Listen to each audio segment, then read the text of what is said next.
Happy Halloween, everybody, and welcome to I'm Not Crying, You're Crying Retro Reviews. With me are the usual suspects. Is that new? Retro Reviews? Is that what you're calling it? Yes. Thank you for interrupting. Okay. With me are the usual suspects, Juan. And Jay. Reviews! Hey, everybody. Our slow cousin Juan is on the thing again. And I'm Sean, and this is our theme music. Retro Reviews. Hey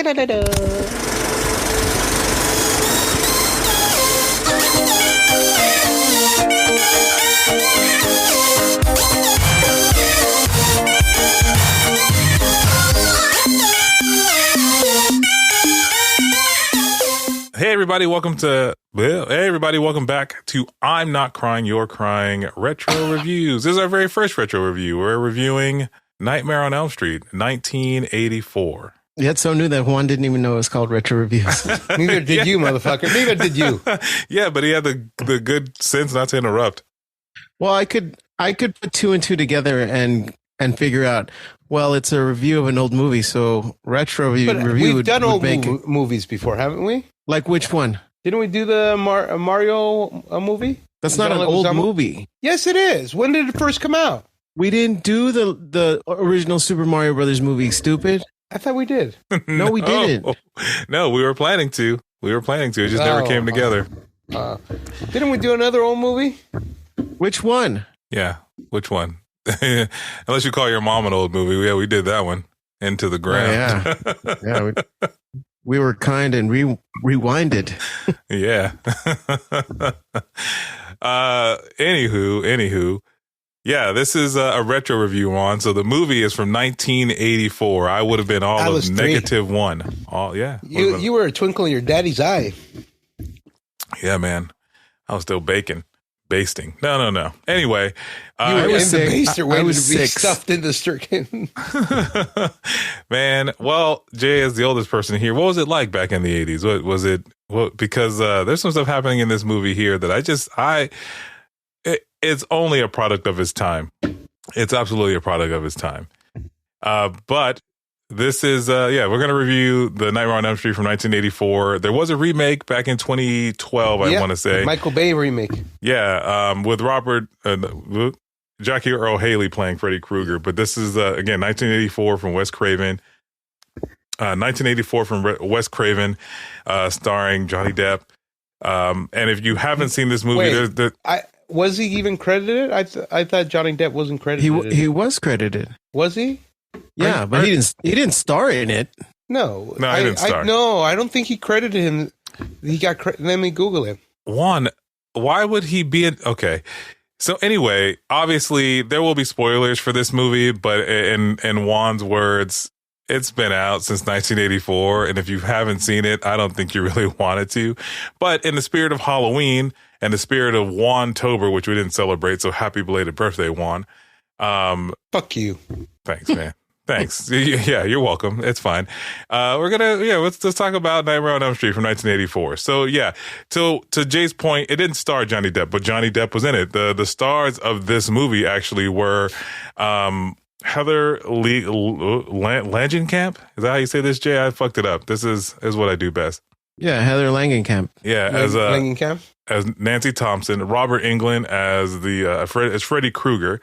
Only Freddy Krueger. As Freddy Krueger. The only Freddy Krueger. Johnny Depp as Glenn Lance, Ronnie Blakely as Marge Thompson, John Saxton as Lieutenant Don Thompson, Amanda Weiss as Tina Gray, and Nick Corey as Rod Lane. And then there's a bunch of other people who are in this movie, but I didn't recognize a lot of folks here from other things like in the future. But yeah, the movie was made on a budget of $1 million back in 1984, and it made $57 million in the box office. Now, can I ask you guys, what's your relationship with scary movies? Back in the 80s, like when you're kids, are you guys going to see this movie, like, when it came out? No, dude. I was a good little Catholic boy from a good little Christian family. I would have gone to hell by watching this movie. I'm sorry, it sounds like you're going to go to hell based off that statement. But Jay, you were going to say? Oh no, I would never watch that movie as a kid. I was a big chicken, and Freddy, like I didn't even know that there were more than one Nightmare on Elm Street movies, because I remember I saw a clip of, I think, Nightmare on Elm Street 4. Yeah, but I didn't know it was 4, and it was just a small clip where he killed this girl in the classroom, and I was so shocked that like, one, I couldn't sleep for a couple days. And two, I just, Probably till this day. No, I mean, I got over it, but at the time it was frightening. Yeah, no, I mean, so in truth, this is the first time I've ever watched this movie in its entirety. We watched the remake of it, and I was familiar with it, familiar with the jingle, the rhyme. I think I have 2 older brothers, and of course, as older brothers do, you get as part of the hazing, they just fuck with you, right? And one of those things is to talk about Freddy Krueger. And so I never actually knew this movie was called Nightmare on Elm Street until I was like almost an adult, because I always just knew them as a Freddy Krueger movie. Yeah, it's Freddy Krueger. I didn't know them as anything else. I was always too much of a little bitch to watch them as a little kid, because, they're fucking scary movies about sleeping and some guy trying to fuck you up in your sleep. And as a kid who needed to sleep, I didn't need that kind of stress in my life. You know what I mean? The funny thing is, all these movies were scary as fuck as a kid, and as I grew older, I gained to love them. But I also realized how stupid they became. Like, I was explaining it to my oldest daughter, that movies like Freddy Krueger, there I go, Jason, Friday the 13th, Halloween, and Chucky, they all started off like serious fucking slasher, scary movies, and as sequels came on, they turned more into like this new genre of like horror comedy, because they all realize, hey, we keep on making these sequels, nobody's going to take it serious, and it's just a big fucking joke. Let's play into our joke. And all these scary movies, from Chucky to Friday the 13th and Freddy, they all eventually got campy and became horror comedies. I think that was a product of trying to make more money off of franchise. Like, you make this movie, you want to try and get as much money off it because you know that it's popular. It's so popular that even kids that shouldn't have seen this movie know about it. So how can I capitalize on it? By making it funny? Yeah, by having it appeal to a wider audience. Is that how they make it appeal to a wider audience? Make it funny? I mean, I still remember being terrified of like the first couple movies, and then as they got into more sequels, it became campier and funnier. I still remember like Chucky. I think it was Bride of Chucky, where Tiffany and Chucky are doing the deed, and Tiffany's like, "Hey, you have a rubber?" And he's like, "Babe, I'm made all out of rubber. I don't need one." And then Seed of Chucky comes out, or like Jason versus Freddy, when they're being chased by Jason, and the stone guy that looked and acted like Jason Mewes goes, "Dude, that's one pissed off Goldie." Like, all the fucking movies eventually just became a parody of what they used to be.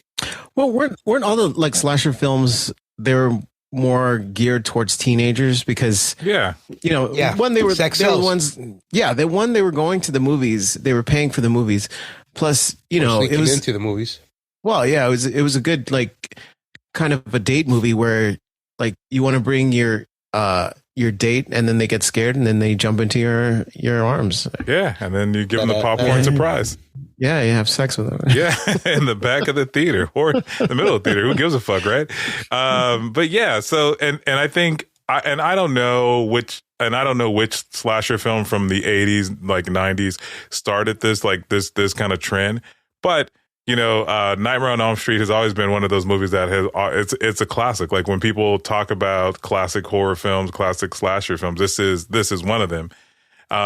If you have never, for whatever, I don't know what rock you're hiding under, you've never heard of Nightmare on Elm Street, it's about a Midwestern teenager who is being haunted in their dreams by a killer named Freddy Krueger.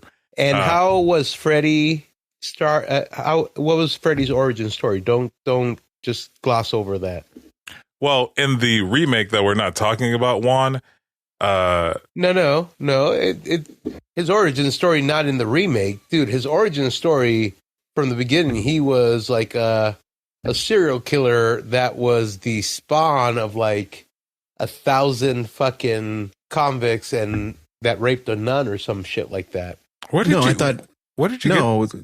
Yeah, where did you get that from? What?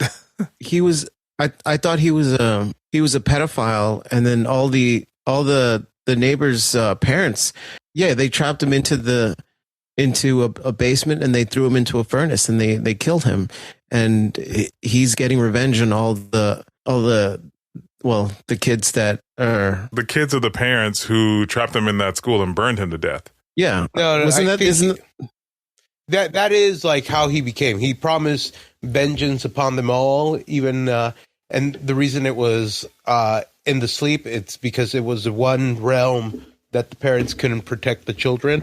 But I think there's a backstory that his mother was the nun that comes back in like the third or fourth Freddy.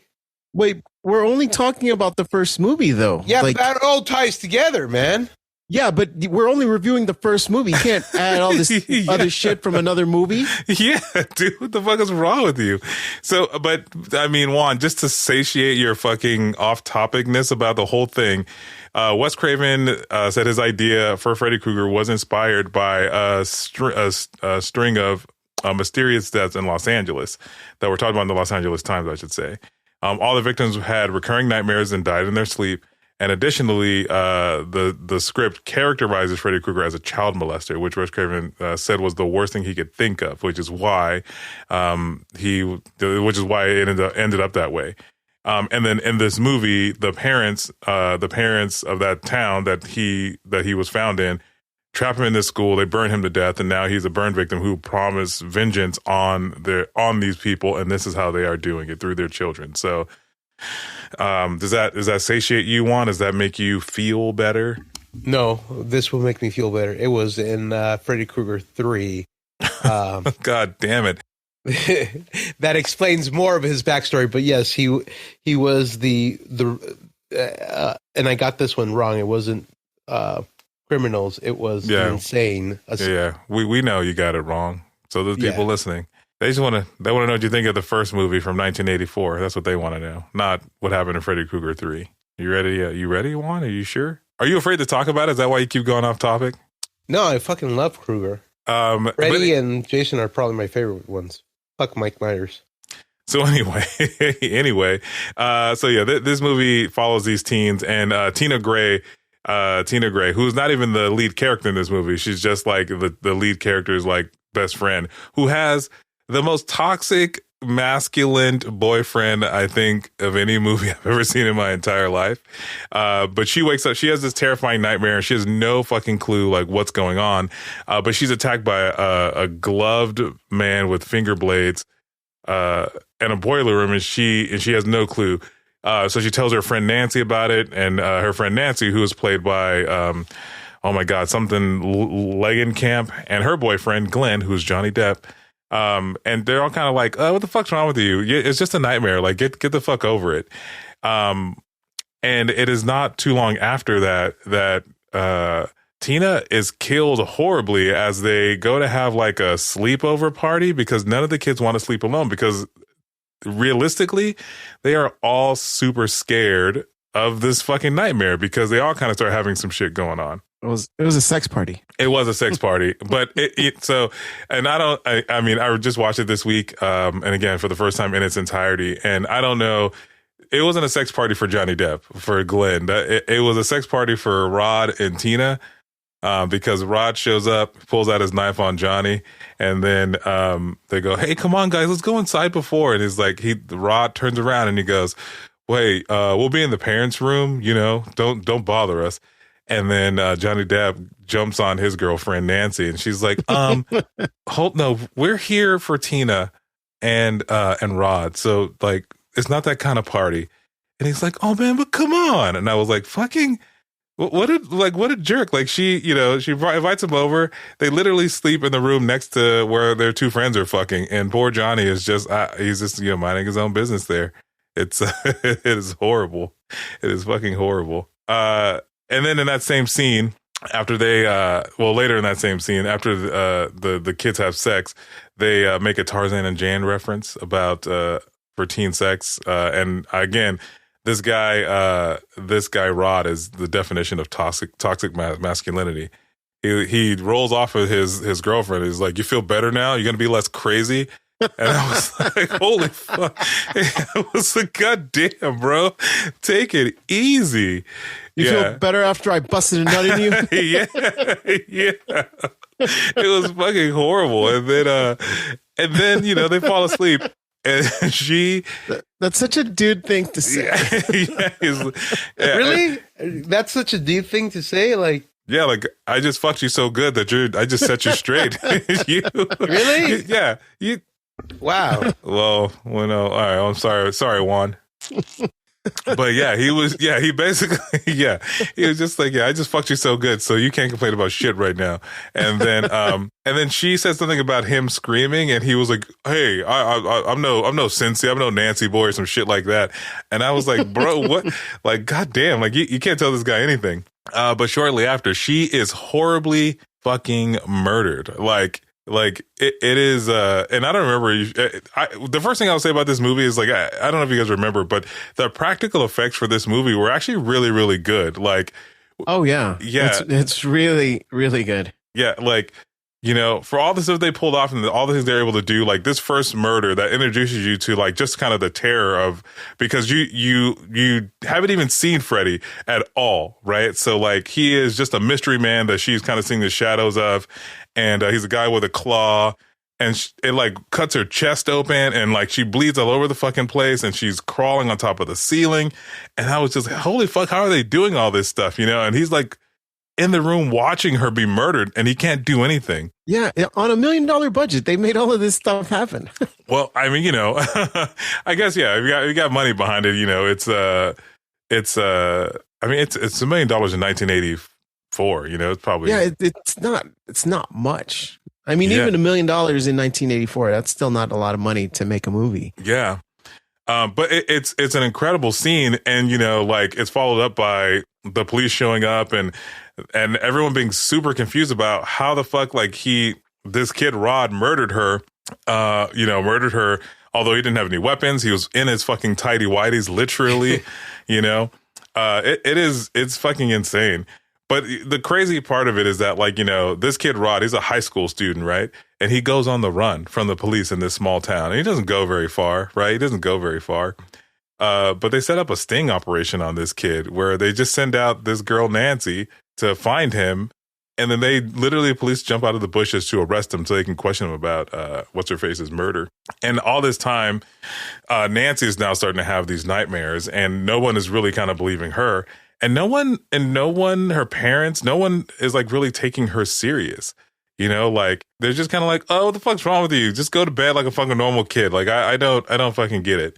And the parents are, I mean, typical 80s parents, or what I would consider like a stereotype of 80s parents. So her mom is an absolute fucking alcoholic.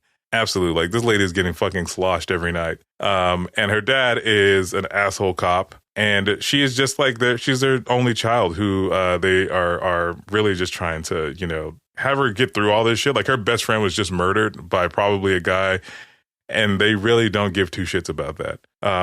So, she goes to school, she does all this stuff, and, she goes to school, and Nancy is, like, trying to stay awake now. She's even taking, like, she's taking stay awake pills.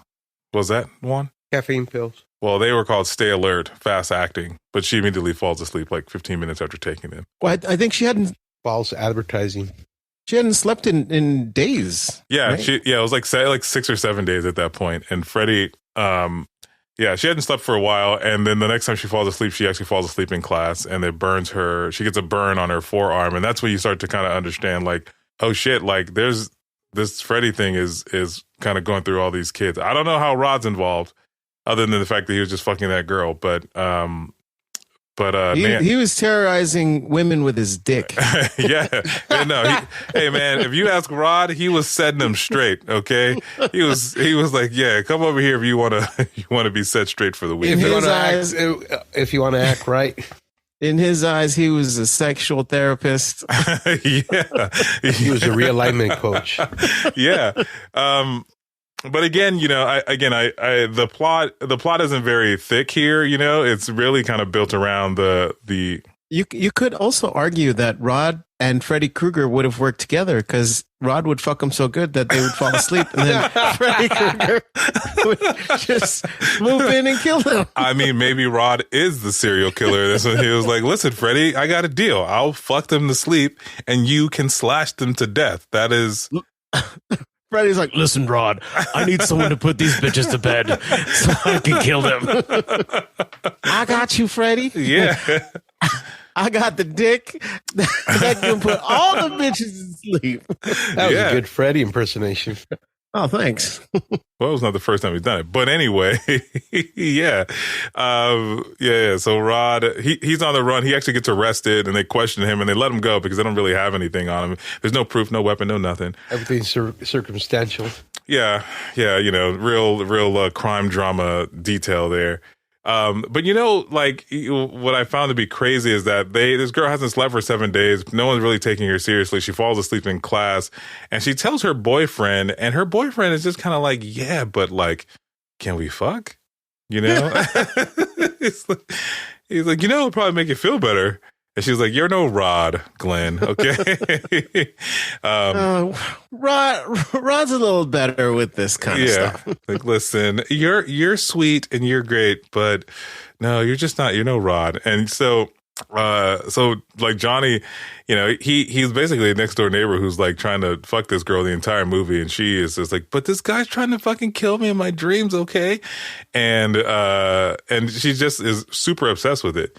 Now, she finally, the movie isn't very long. It's not very long, and the plot isn't very thick. But like, when you finally get the reveal of Freddy, because she falls asleep in class, she gets a cut, she gets a burn on her forearm, and then she later goes to sleep after. The burn on her forearm comes from where he grabbed her, right?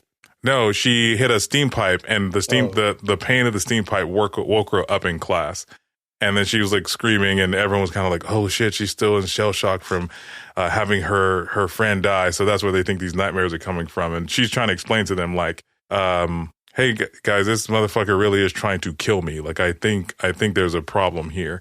And so that's really kind of where you spend the bulk of the movie, like the bulk of it, of her trying to figure out exactly how to like survive and stay awake. And then she figures out something where she falls asleep once, and she holds on to Freddy's hat, and she wakes up, and the hat is with her in the real world, in reality. And then she gets the bright fucking idea to like, hey, I'm going to use Glenn, who again came over. First of all, I don't know how clear your memory is, but like everyone in this movie, every one of these fucking kids at night walks around barefoot, like to each other's houses, over the ground, dark. This guy, Johnny Depp, climbs to this girl's window. It was like, hey, what's up, Nancy? Can we fuck now? She's like, no, I need you to come sit here while I sleep. If I fall asleep, I need you to wake me up. And he's like, sure, I'll sit here and fall asleep. Let me tell you, Glenn falls asleep literally 5 minutes after he gets there. And then Nancy falls asleep. Well, I mean, he's not having sex, so well, he's no Rod. He's no Rod. No point in staying awake. Yeah. And so like, she literally, that's all he had to do is to keep her awake. And he could not even do that. He fell asleep, and then she woke up crazy, and she goes, I can't believe you fell asleep, Glenn. He's like, what? You're fine. Meanwhile, she ended up with a cut on her arm. But anyway, but later she realizes that, oh shit, if I hold on to him while I wake up, then I can bring him with me. But in between all that time, you just get more practical shots of Freddy, and like the practical effects and the facial expressions and the body movement of like Freddy. Again, like for $1 million budget, for a movie full of people who aren't very famous for any of this stuff, and I don't know if any of these people are famous actors. The guy I recognize as the cast, his name is Johnny Depp. Well, I recognize Johnny Depp, but I wouldn't have recognized him at the time. The only other person I recognized aside from Johnny Depp, Robert Englund was John Saxton, and I don't even know where I know him from. I just recognize his face from like other things. John Saxton. I think he plays like he plays kind of the same roles over and over, like sheriffs, dads, Yeah. preachers, like yeah. So I recognize him, but everybody else, like I'd never seen before. Was this before 21 Jump Street or after 21 Jump Street? this is before 21 Jump Street. Yeah, dude. Yeah, I think this is his first like feature, and then after that he started getting casted in things. Yeah, it's but yeah, the practical effects for Freddy Krueger are just incredible. Like, and some of them, yeah, they don't hold up for today. There's this thing where he's chasing her. He's chasing her while she's running away. She doesn't really know what's going on, and he has like these really weird long arms and looks a little weird. Yeah, and then there's another one where he like cuts off his own fingers and like is looking at her and then looking at his fingers like, look what I just did to my hand kind of shit while it's spurting blood. And all that stuff is a little goofy when you look at it, but like, but then there's some other like crazy ass effects. Like there's a scene where he fucking like there's mountains of blood shooting out of this bed onto the roof. Yeah, that geyser of blood when Johnny Depp gets killed. Yeah, I was like, holy fucking shit, this is incredible. And then when she finally, like, spoiler alert, they get to the end and she finally, she wakes up with, like, while wrestling Freddy and now he's in the real world, sets him on fire and she goes up and she sets him on fire. Freddy goes up to the parents' room and kills the mom. And like opens up this portal to another dimension and some shit like that. And again, the effect is just incredible because again, this is 1984, and I fully expected this movie to be like super cheesy, and some of it was, but like again, I think the jump scares were good and the practical effects were really really good for the time. Nightmare on Elm Street was the benchmark for a lot of these films in my opinion. Like, I think you hit the nail on the head. It created a lot of these jump scare moments, these iconic scenes that people remember that may not even remember seeing the first Nightmare on Elm Street, but may know the shit that you're referencing. Yeah, the part that fucked me up about this movie, and this is a thing that, like, because when we get to the end of the movie, you get to the end of it, and, Nancy has finally come to terms. She's like, I know how to stop you. I understand. It's, I just have to stop believing in you. And then... the reverse of Peter Pan. Yeah, and it's like, I just need to stop believing you, and that takes away your power. And then Freddy, like, falls away, and he sparkles away or some shit like that. And then, yeah, he's like, oh, and then he turns in like some sparkles and shit, and he goes away. And then Nancy wakes up the next morning. Her mom's no longer drunk. She walks out. They get into this thing, and then the kids get stuck in the car because Johnny's there, Nancy's there, I think Rod's there, and they get locked into the car. And then you hear the Freddy like the chime going on, not the chime, but the chant, The nursery rhyme. 1, 2, 3, yeah. And I was like, hey, Nancy, you're fucking wrong, bitch. You about to die. He's like, he fucking tricked you. Now you fell asleep. He got you again. So, but again, like that, if you thought that Nancy, once she went through all this shit, like you just realized that no, bitch, no, like you can't beat Freddy, And I thought it was a great ending. It was a great twist on what seems to be like, a good movie with practical effects. And, but anyway, it kept the movie open-ended, to where you don't know what happens. Yeah. It's, I enjoyed it at the end of it. Now I think you guys, I watched it most recently and I think you guys you've seen it at least some point in the last, 30 years, 30 plus years, right? Yeah. Would you say that, I mean, we didn't watch it in 1984, but would you say this movie like helped your understanding or your relationship with like horror films? Absolutely. I don't think that was the first horror movie that I sat down and watched. I think the first one I watched was Friday the 13th, the first one. Really? That's the hockey mask guy, right? Jason Voorhees, motherfucker. Yeah, Jason Voorhees, the Crystal Lake Killer. And now, did you ever refer to it as just Jason Voorhees, or did you always call it Friday the 13th? I think I just called it Friday the 13th. But I watched the first one, and I didn't know that the first one, the mom was the killer. Yeah, the first one, it wasn't even Jason. Jason doesn't come out until the second one, right? Yeah. Yep. Jason doesn't come out till the second one. Yeah, because the first one is the mom trying to get revenge on the counselors. On the camp counselors because they neglected to watch his son, and his son Jason drowned. Yeah, that is. I didn't know that about the thing at all, and I only know them. I only know them as Freddy and Jason. I don't know them. For the longest time they were Freddy and Jason. I didn't know them as like their respective movies, like Nightmare. Well, like Halloween on Halloween on Elm Street. Halloween. Which one is is it the third one that doesn't involve Mike Myers at all? Yeah, there's one. It's just the Curse of the Witch. Yeah, I never watched it, but I did watch something on YouTube where they kind of ranked all the Halloween movies, and then there was one that didn't include Michael Myers. Yeah, it was. I think it was the second or the third one, and it was the Curse of the Witch, where it was a different mask and shit like that. Yeah, yeah, and then no, but sorry, go ahead, Jay. I mean, after I watched Friday the 13th, I really enjoyed it. Like I enjoyed it more than I thought I was gonna enjoy it. So that made me kind of want to watch other ones. So I started watching. Did you guys Nightmare on Elm Street? Did you guys ever get into the movies that did the whole based on true events? Sure. I mean, depending on what the events were, but like fucking Texas Chainsaw Massacre. That's the one that got to me. When I first saw it, like, oh shit, this is based on true events. And I believed it, much like a lot of the people back in the 70s. And then I did some research and I'm like, no, it's not really based on true events. Well, I mean, what's it based on? Yeah, I think Texas Chainsaw is based on, because there's another movie that I think it's called Son of Sam. Is that the, where it's also based on? But, Son of Sam is based on is it the Night Stalker, I think? No, that's the Son of Sam killer. He is that the one that worshipped the devil? The one where his dog told him to kill people. Really? Yeah.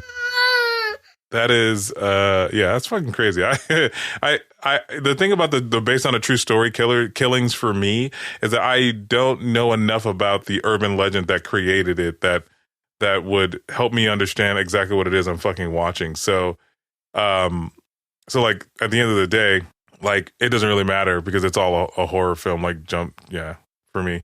That's the funny thing about living in a world pre-internet. Yeah, is that a lot of our minds and theories are filled with urban myths and legends. Yeah. So like we've heard stories, but they're just like stories that aren't confirmed. And then the internet came along, and then now some of the things that we've heard about are being confirmed, and Yeah, that's true. And you know what? I think, the fact that we're unable to confirm, we just have to hear from like multiple people go, oh yeah, no, that's not what I heard. What I heard was he fucking took the knife and he went from the anus to their ear. And I was like, holy shit.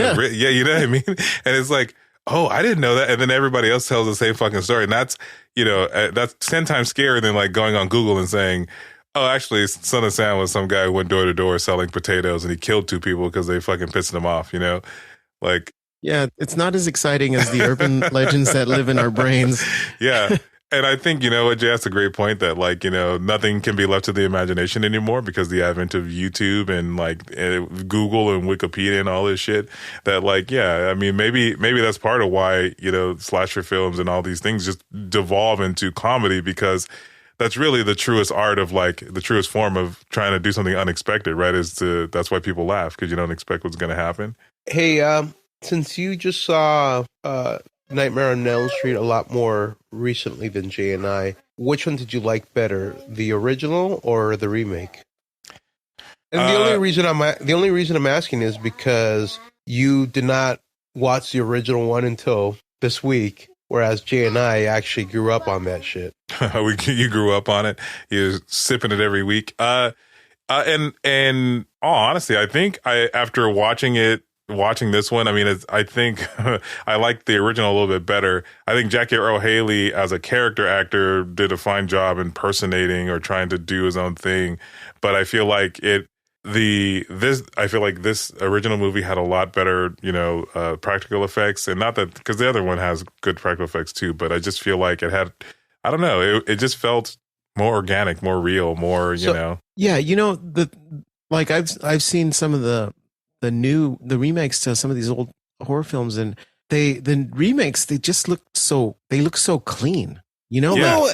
The Texas Chainsaw Massacre remake, the one with what was it, Jessica Biel? That was a good remake. Yeah, but I mean, it's sometimes they're shot too well. Like the Nightmare on Elm Street, the way that it's shot, it looks scary. It looks campy, but it in a sense it looks like it's plausible. Like yeah. And I think that for me at least, like because to Jay's point, like as film grain, the night shots aren't as clean and crisp, and like I said, like there's fog effects, there's all kinds of stuff there that like from that you don't get when you upgrade these movies. They look pristine, you know what I mean? They're like I can tell that he's gutting the shit out of this lady or whatever. So like I don't know, yeah, but I just think it's just different. I don't know. It's not the same. It's good. It's a fun little remake, but it's not. It doesn't hold a candle, I think, to to the original. And I think a better comparison is like Child's Play from 1984 to Child's Play. No, wait, when did Child's Play come out? 1989, 87. Yeah. But and then to the one that came out in 2019, right? Like it's a 4K like high definition 2019 movie. fucked it up though. They changed the storyline. Yes, but my point is that when you look at the two movies, like again, the remake of Child's Play is not as plausible as like yeah, there's animatronic dolls that live in people's rooms, but like with Child's Play, like. Well, Charles Lee Ray, the Chucky doll, looked like a fucking doll that you would have inside your room, just fucking chilling. The TV show's doing okay with it. Well, I mean, the original had the element of the voodoo chant, and he transferred his soul into the doll, which, like, you can't. There's nothing to explain that. Like, it's just like, can that happen? I don't know. Yeah, maybe. Yeah, I don't know. And yeah, and then like the doll's alive. It's crazy, man. I don't know. I think Child's Play, the original Child's Play, still. I don't think there's any. Do you guys think that, to you, is there any remakes that are better than the original or are just as good? The Texas Chainsaw Massacre one. I just said it. I mean, that's just you. We'll put a poll out. Well, I don't know. I haven't watched the remake. We saw it, but it wasn't. I mean, I don't remember it as it. I don't remember it too well. I think if I think about, and the funny, I don't think about the It movies as being a remake as much as it being like a kind of a retelling, because the original movie, the one that they made, that was made for TV, I thought that was great. It was good. And I think that when they did the remake, in 2017 or 2016 or something like that, I feel like that movie was also good in its own right. But I think it told the story. Absolutely. And it stayed a little bit more true to the book than the original one. I mean, the book's okay, I guess. No, it was a good remake. Yeah. You want to know who loved the book? Freddie Krueger. You want to know why? Why? Oh, because you know the gangbang. Yeah, child gangbang. But yeah, I don't know if when I think off the top of my head, I can't think of any oh god, any like remakes that have been like really good. Like, oh my god! But I think the It Chapter 1, Chapter 2 did a really good job of like bringing that thing back to life. Let me pose this question to you, because this is like the big dilemma among the Krueger fans. Robert Englund, this is what he's known for. No matter what, even when he plays other characters, it's a nod to this character. Do you think he's the only one that will be able to play him successfully, or do you think that eventually the mantle will be passed on? I don't think that Robert Englund. I think he will always be an icon for playing Freddy Krueger. And I think, but like people are definitely upset when they replaced him in the remake. Well, yes, but I mean, like, I think that we need to give people a chance. I think Jackie Earle Haley was a good attempt at doing that because he's a character actor, right? They wanted someone who was gonna try and do their own thing and give it their own spin, and I think that's kind of where they went wrong. It is, and this is not even the type of show we're talking about, but it's the Superman like debacle all over again, right? It's like people want a remake of basically the 1979 or 1978 Superman film with Christopher Reeve. They got that in Superman Returns and were upset about it. Then they wanted something that was like the Batman films, and they got Man of Steel, and they were upset about that. I am of the belief that it doesn't really matter what context they put this Freddy Krueger thing in. People will always love Robert Englund's portrayal of that, and no one's ever going to hold a candle to it. So we just need a dark horse like Heath Ledger to come in and play this character in a way that we haven't seen before. Well, they need to do the James Bond. Go the James Bond route and have him do multiple movies so people familiarize themselves with the actor playing the character. So then it'll start to grow on people. But even with James Bond, when they've had several people play him, in my lifetime, the only one that they really bitched about was fucking Daniel Craig. But everybody before, who else did they bitch about? There was who played Bond after Pierce Brosnan? Sean Connery. Oh. No. Sean Connery. After Sean Connery, it was George Lazenby, right? I have no clue. I know Sean Connery, and I know Pierce Brosnan. I know Daniel Craig. And then there was Timothy Dalton. There was So I'm not gonna lie. I've never seen any of the James Bond films. The only reason I know about people bitching about Daniel Craig is because when Pierce Brosnan got replaced by Daniel Craig, everybody bitched about him. And then as stories from the first movie that Daniel Craig did were surfacing, people were like boycotting the fact that he was fucking 007 and he didn't know how to drive stick shift and didn't do some of his stunts. Well, because he was a new actor playing James Bond, so they're going to have their gripes about it. But now people can't see anybody else playing James Bond but Daniel Craig. Did he get replaced already? No, not yet. Not yet.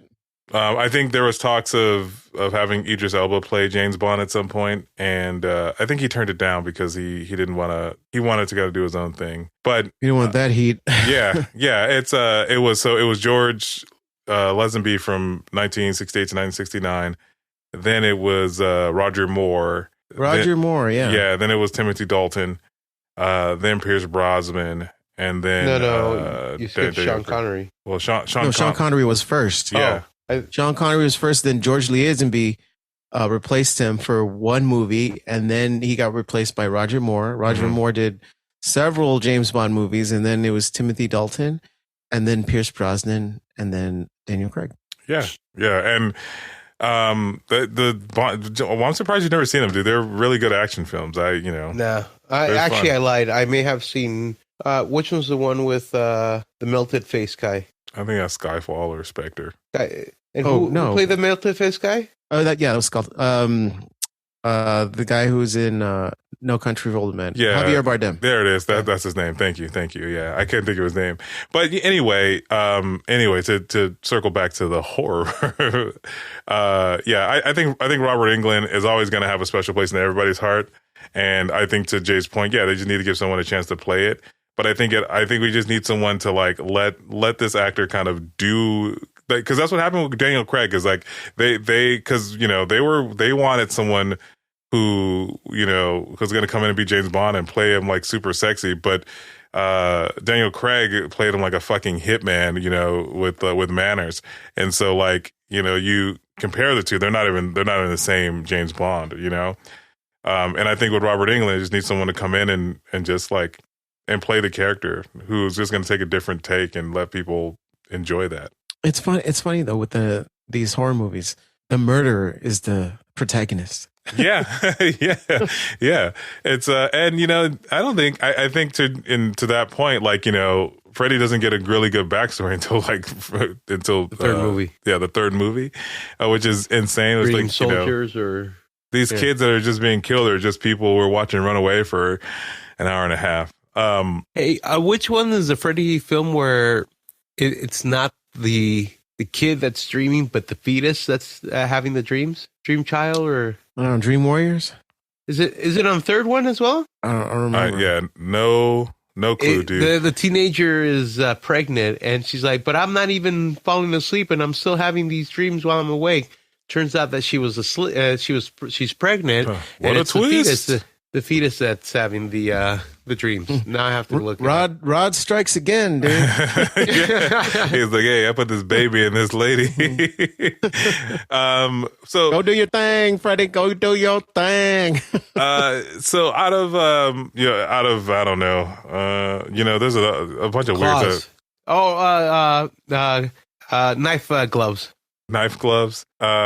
No, there's he does this weird thing where she's talking on the telephone and like he licks her lips through it, like he turns the receiver of the phone to lips. No man, we gotta get how many rod fuckings would you give it out of 10?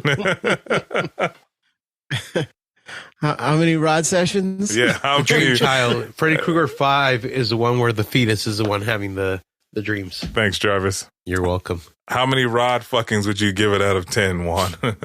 Just because it's the original and it's the one that really set the standard for these movies for me, I would say a 10. Really? All right. Yeah, it gave me the even more than the Universal Classic monsters that I fucking love. Freddy really set the tone for scary movies for me. All right, Jay, how about you? How many rod fuckings would you give it? I don't know. I'd probably give it a 9, a solid 9 rod. Solid 9 rods. 9 rods. All right.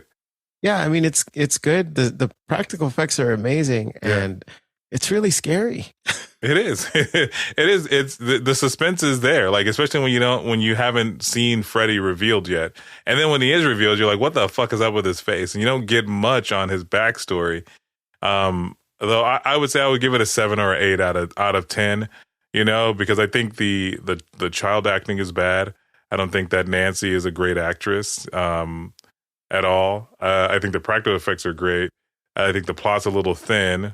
And I think when you get to the reveal of how you defeat Freddy, it's not, and it is, and I'm a victim of having seen this trope in movies when this movie is the original. So this is part of the problem. Is that this all I need to do is not give it its power for it not to be powerful thing, which, this could have been one of the original movies that have done that, but I've seen it a million times. So I was like, oh, that's it. Yeah. Sean, the power of believing and not believing was incredible in the 80s. Yeah, it's true. Peter Pan, motherfucker, brings Tinkerbell back to life as soon as Peter you believe Pan, in fairies. The never-ending story. All you had to do was either believe or not believe, and that would affect. Man, I still remember wishing I had the Orin so I could just make wishes on shit, and then and I remember Bastion just wishing for more steps so he can climb this thing. I wish for a step. And another one. And another one. I was like, this motherfucker just over here wasting wishes. You should have just wished for stairs. Yeah. Yeah. Just pluralize it and he would have got what he wanted in one wish. Yeah. But I would give it like 7 or 8 rod fuckings out of 10. It was good. It was absolutely good. It was a lot better than I expected it to be for a movie that, came out over 30 years ago. So with that said, let me ask you guys, A, what is your favorite scary movie? And B, what is the movie that scared the shit out of you? I still love 28 Days Later as one of my favorite scary movies. That one and 13 Ghosts. And the one that scared the shit out of me, it had to be it or fucking Freddy. Freddy? Really? Yeah, because Also, I just want to say, and I don't mean to cut you off, but I just realized that Nightmare on Elm Street was Freddy Krueger. Friday the 13th was Jason. Yeah. And Halloween was Michael Myers. I just for the longest time, I think I confused. Yeah. I conflated the 3 of those for some time. Well, especially when, yeah. How about you, Jay? Favorite scary movie and the one that scared the shit out of you? It's Nightmare on Elm Street. Okay. Yeah, the first one didn't scare me because I never saw it as a kid, but I want to say it was like the 3rd or 4th one. I saw a little bit of it. I couldn't even watch the whole movie. It scared the shit out of me. I couldn't sleep for a good couple nights because the premise was insane. Mhm. For a kid to comprehend, like this guy enters your dreams and kills you in your dreams. You are helpless. That's stressful. That's stressful because you can't help but fall asleep. You're just like, I'm gonna go to sleep no matter what. I'm fucked. Yeah, but as an adult, when I watched the first Nightmare on Elm Street, just the concept of someone entering your dreams to kill people was like, it's so interesting. Like, you know, like yeah. Again, that's like stressful. I don't know, man. Yeah. Oh shit. I think for me, my favorite. I don't know if I have a favorite scary movie. But that's there are because you're a pansy. You don't like scary movies. Yeah, I lied. The bitch. You need a little bit more rod in your life. You need to be scared straight. Honestly, man. I mean, based on what I heard, I think we all need a little bit more rod in our life. There, you're happy. You're realigned now. I think my favorite scary movie are the Creepshow movies, specifically Creepshow 2.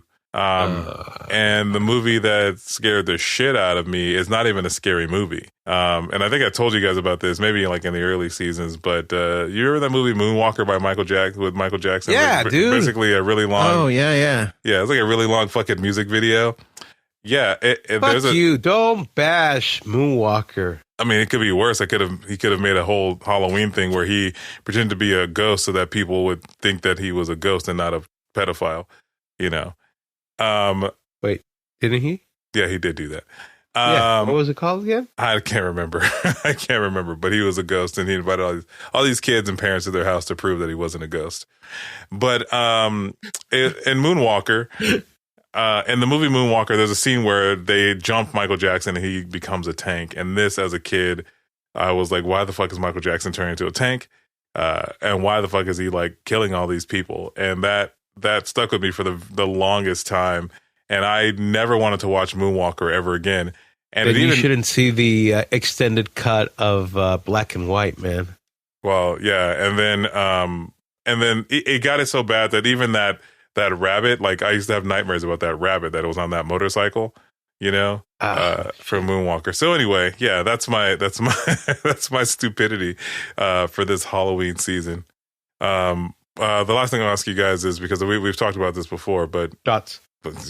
Best Halloween candy? Are you still sticking with Dots? I do like them Dots. I like Hershey's cookies and creams, white chocolate. He likes that white chocolate, huh? Yeah. Colt 40. What about you, Jay? Best Halloween candy? Dots. I love them Dots. Alien jizz. Or was it Kit poop? Kats. Okay, all right. Hey, have you had some of the gourmet Kit Kats, Jay? Like the strawberry ones or the green tea? Oh, no. Yeah, I've had the green tea. It's pretty good. Yeah, right. I've had some of the green tea ones direct from Japan. They were delicious. They just send them to you directly? Yeah. Yes. People in Japan just started feeding me to prevent me from going on a rampage. And they don't want Juanzilla.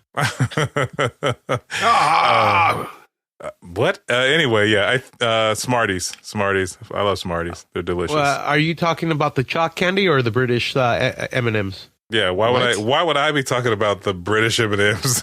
Why would I be? Why? Well, here's the thing. I have to be specific because I love Smarties, not the chalk candy one, but the original M&Ms, which came before M&Ms. And the only reason I have to do this distinction is because my wife is from the UK, and anytime she refers to as Smarties or talks about Smarties, she's talking about the M&M type candies, which I fucking love. But in my mind, I'm like, why the fuck would anybody love the fucking chalk candy? And so I have to be specific. Why? Your wife's not on this podcast? No, but now I've come to... Every time I talk about Smarties, I'm not talking about the shitty chalk candy that comes in little rapey tablets. I'm talking about the M&M Cadbury's. I don't know about the Smarties you're taking, but the ones that are little compressed sugar packets that are tart little guys. I don't want Smarties from Juan. Yeah, no one go to Juan's house and get Smarties. I'll just tell you right now. Juan Smarties makes me sleepy. Juan has the raw Smarties. Hey, by the way, did you guys get the package of candy I sent you? No. No. Oh, it's Jay. I'm parked right outside your house. I'm in the white van. Just follow the trail of Smarties. Well, for sure.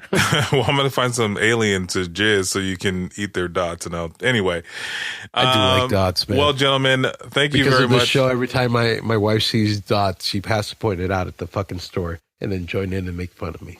Because no one fucking likes dots. Even the I do, manufacturers, and my son does, and even my the daughters do. manufacturers of dots don't like dots. Well, you know what? If we're still trying to look for sponsors, dots manufacturers, this is a perfect show to sponsor your candy. Because I mean, probably not the thing I just said, but hey.